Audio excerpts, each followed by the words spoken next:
The Desire of Ages by Ellen G. White. Chapter 74, Gethsemane. This is the third and final reading of the chapter. Christ's agony did not cease, but his depression and discouragement left him. The storm had in no wise abated, but he who was its object was strengthened to meet its fury. He came forth calm and serene. A heavenly peace rested upon his blood-stained face. He had borne that which no human being could ever bear, for he had tasted the sufferings of death for every man. The sleeping disciples had been suddenly awakened by the light surrounding the Saviour. They saw the angel bending over their prostrate master. They saw him lift the Saviour's head upon his bosom and point toward heaven. They heard his voice, like sweetest music, speaking words of comfort and hope. The disciples recalled the scene upon the Mount of Transfiguration. They remembered the glory that in the temple had encircled Jesus, and the voice of God that spoke from the cloud. Now that same glory was again revealed, and they had no further fear for their master. He was under the care of God. A mighty angel had been sent to protect him.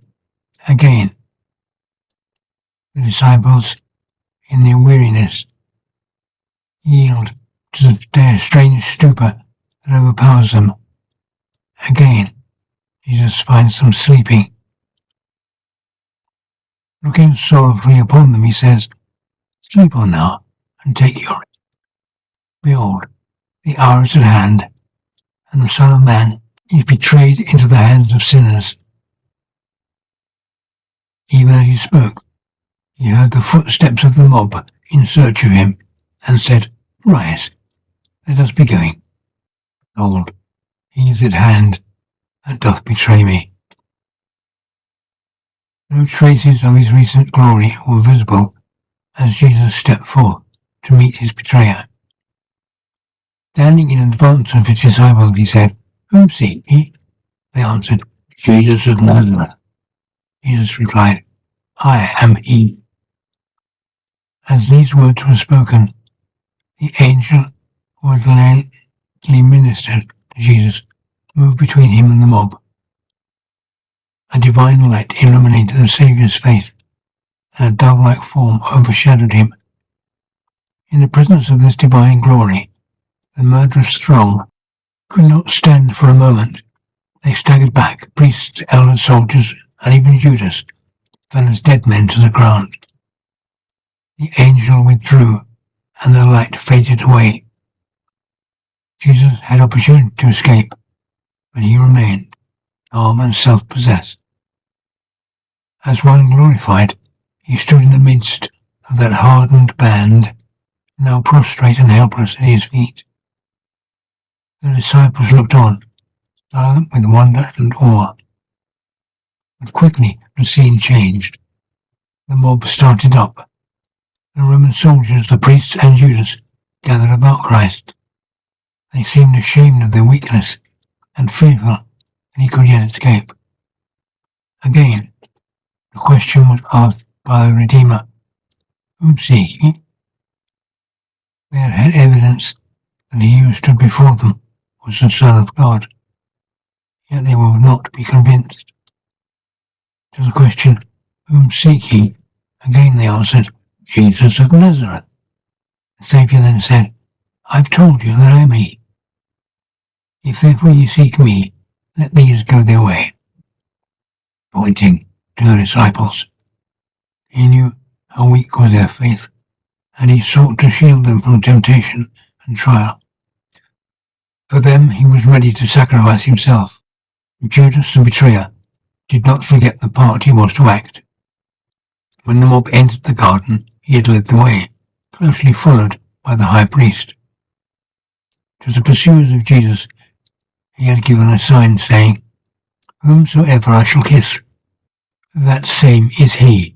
Hold him fast. Matthew 26:48. Now he pretends to have no part with them.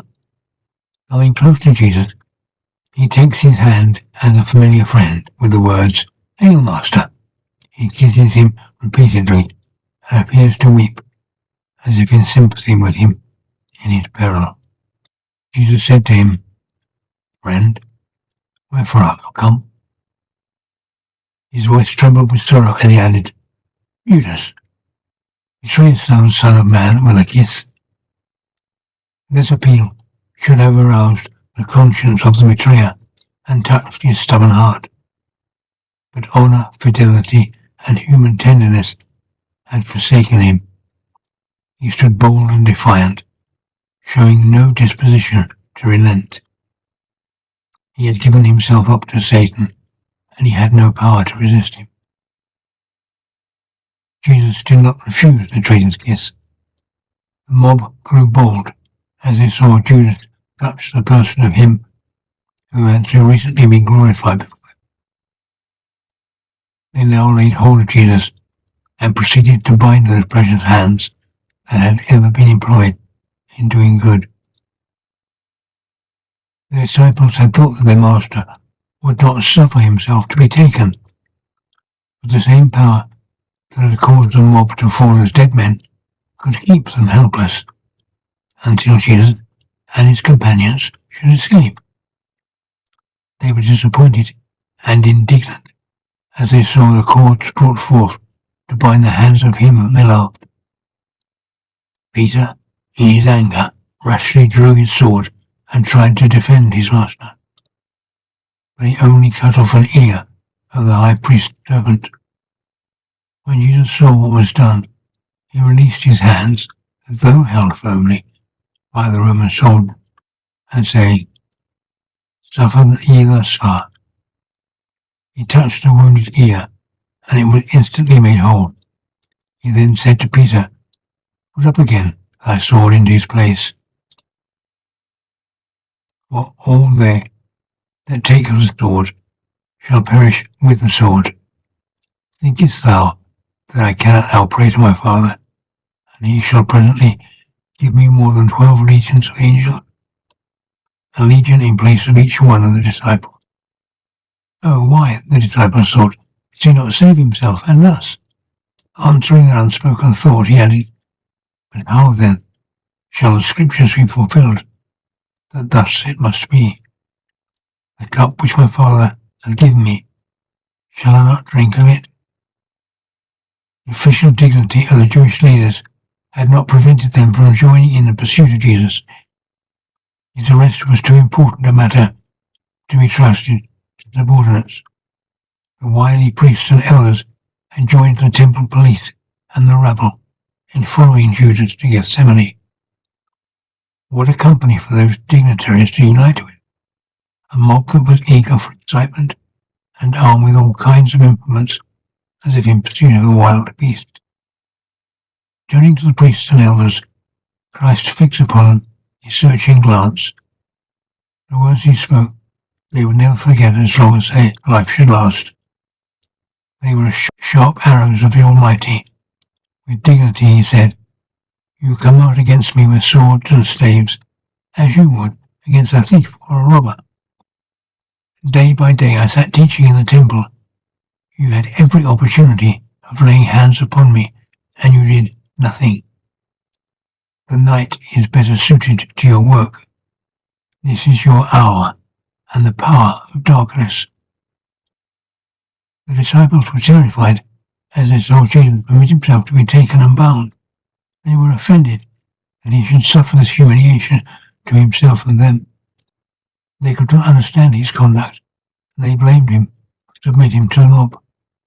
In their indignation and fear, Peter proposed that they save themselves. Following the suggestion, they all forsook him and fled.